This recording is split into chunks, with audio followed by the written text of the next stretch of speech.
Hello there everyone and welcome to another episode of this series. Part 2 already. Well, I wouldn't expect this level of consistency all the time. I'll aim for a video a week, but anything else is just a bonus. Anyway, let's get into it. Last time we covered the events of the Saiyan Saga, and Vegeta and Tarble both came out worse for wear, the former more so than the latter, in part thanks to Tarble deciding to go easy on Krillin, Gohan, and Yamcha. Unbeknownst to the younger of the two Saiyans, Vegeta suspects that he let them win. Not that that was his focus right now, he was a little too distracted by Qui telling him about Frieza heading to Namek. So, once the pair of them were healed, Vegeta dragged Tarble kicking and screaming off to the planet. Back on Earth, once the Z-Fighters had recovered, Krillin still suggests trying to find Namek, and Popo provides them with a spaceship to get there. But this time, since he's still alive, Yamcha goes with them as well. Krillin, Gohan, and Yamcha do a little image training on the ship and wind up slightly stronger than they were. Krillin and Yamcha both winding up with a power level of 2,750, while Gohan is a little ahead of them with a power level of 3,000. When they actually get to Namek though, Yamcha says he'll stick with Bulma to act as her bodyguard, while Gohan and Krillin seek out the Dragon Balls. Does this mean he'll rekindle his relationship with her? Fat chance. I mean, think about it. If he did, Vegeta would stay a twat for far longer and we wouldn't get Trunks, so Yamcha losing his girlfriend is a small price to pay. On a related note, Veggie Boy still gets his Zenkai boost and winds up with a power level of around 24,000. Tarble was roughed up a little himself, so his Zenkai is smaller, and he goes from 10,000 to 16,000. He's not strong enough to harm any of Frieza's stronger men, but he could get a lucky shot in on, like, Qui. And speaking of Qui, he confronts Vegeta when he lands, and dies like he does in the original. Dodoria gets the same treatment, and then they arrive at Suno Village. Vegeta demands the Dragon Ball, and the Namekians refuse to give it to him, so he immediately attacks them. At first, Tarble doesn't interfere, but when Vegeta turns on some non-combatants, Tarble tries to step in. "Brother, these people aren't even trying to fight you, so just take the ball and..." Tarble was cut off by Vegeta punching him across the face. This infuriating sense of mercy! First you save that pathetic whelp from the Cybermen, then you let them beat you, and now you get in my way! You dare call yourself a Saiyan? Vegeta berated Tarble as he attacked him, not giving his brother an inch. Tarble could barely even keep up with Vegeta's onslaught. He was being thrown around like nothing. Was his brother really trying to kill him? It certainly felt like it.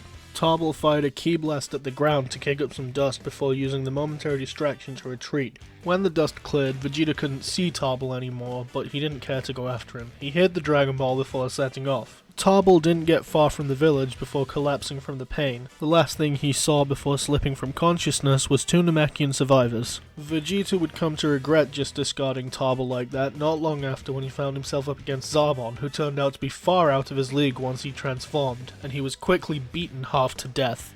Back at the village, Tarble regained consciousness just as Orlan showed up. The Namekians had chosen to try and help him as he'd helped them, even if he hadn't been successful. Tarble, what are you doing here? Where's the Dragon Ball? Vegeta took it. I didn't see where, but I strongly advise you get out of here. Even injured, I'm strong enough to take on you. Orlan takes this warning and flies away, but he still goes to tell Frieza about Vegeta taking one of the Dragon Balls, which means Zarbon still has to find him and heal him. Vegeta steals the Dragon Balls and escapes the ship, and Zarbon goes after him, but loses round 2. At the same time, Frieza decides to call in the Ginyu Force, and Gohan arrives at Suno Village to find the Dragon Ball.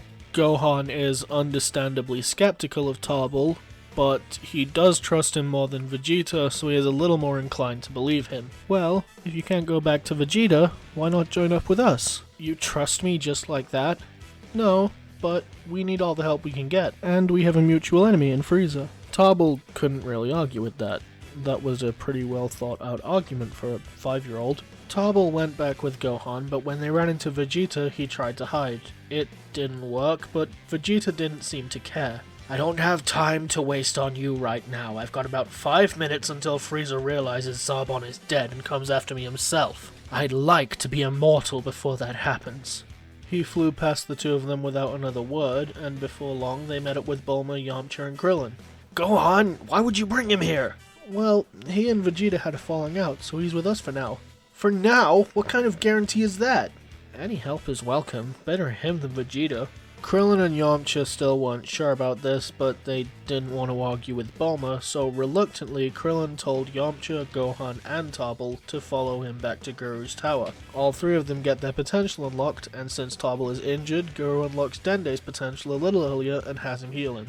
You could argue that Guru would be reluctant to help Tarble due to him working with Vegeta, but he recognizes that Tarble hasn't actually killed any Namekians, and he tried to help them, so he decided that he can be trusted. With the Zenkai from Vegeta's attack, plus his potential being unlocked, I think Tarble reaching a power level of 48k is lowballing it.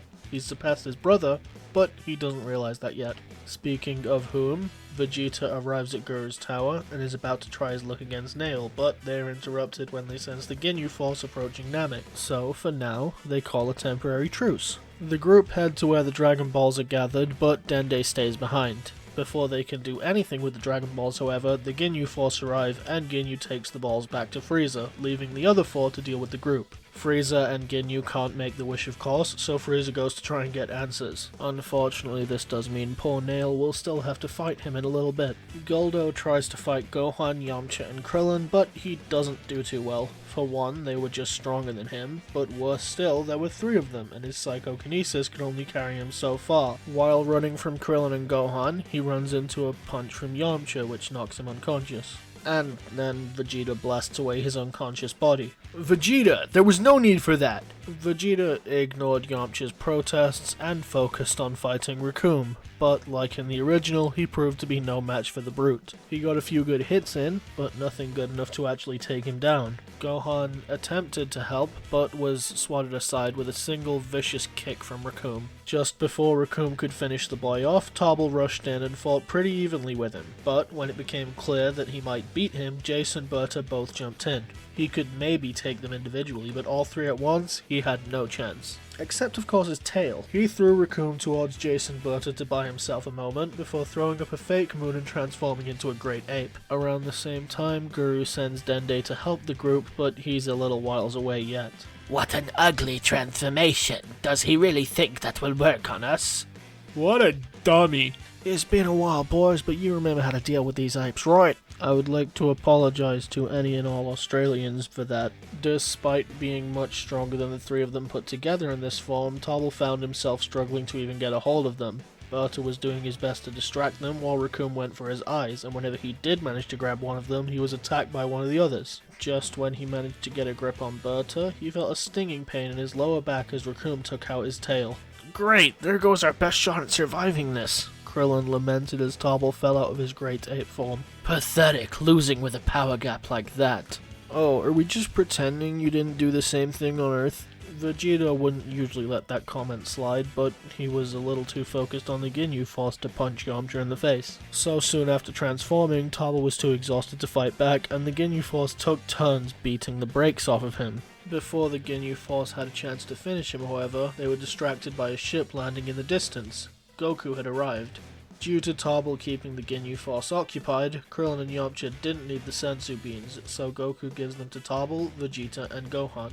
He beats Recoome in one hit before taking on Jace and Berta. They do as well as they do in the original, and Jace runs off to get Ginyu, who scolds him for running away, but still goes to fight Goku. Gohan, Yamcha, and Krillin head to Frieza's ship, followed by Vegeta, but Tarble stays behind to help Goku fight Ginyu and Jace. Tarble easily defeats Jace, his Zenkai from his fight making him much stronger. Seriously, how did Vegeta go from below Recoome to on par with First Form Frieza in one Zenkai? Tarble's power level is around 480,000 at this point, but he doesn't use close to all of that against Jace. God, how could Jace lose? Ginyu seemed genuinely shaken by that, but it didn't last long. He manages to switch bodies with Goku, but he doesn't stand much chance against Tarble, who beats him senseless, forcing him to try and change again. Goku jumps in the way and switches back into his own body, and before Ginyu can try again, he is blasted away with a Gallic gun by Tarble. Tarble brings Goku back to the ship before putting him in the healing tank. Gohan, Krillin, Yamcha, Tarble, and Vegeta change into new battle suits, and Vegeta decides to take a nap. Once Dende arrives, they wish back Piccolo and bring him to Namek. Vegeta arrives before they can make another wish, demanding that Dende uses the third wish to make him immortal. Making me immortal is the only shot we have against Frieza. What, and then we're next? Tarble's just as strong as you, why not make him immortal? At least we can trust him not to kill us. Oh, I'm afraid neither of those stinking apes will be gaining immortality today. Frieza called from the top of a nearby cliff just before a death beam tore through Yamcha's chest. What a shame to see such a handsome face contort with agony. You, Namekian, make me immortal and I'll spare this planet. Dende wasn't going to comply, of course, but before he even had a chance to do anything, the dragon disappeared and the balls turned to stone. What just happened? Grand Elder Guru must have died. That means the balls are inert. They can't be used. Frieza did not take this news well. He destroyed a nearby cliff face in temper before turning to the group.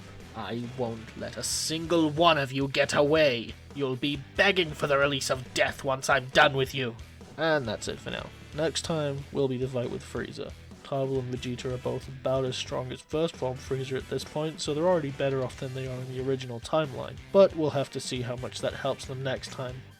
That's all for now. Enjoy the rest of your day. See ya.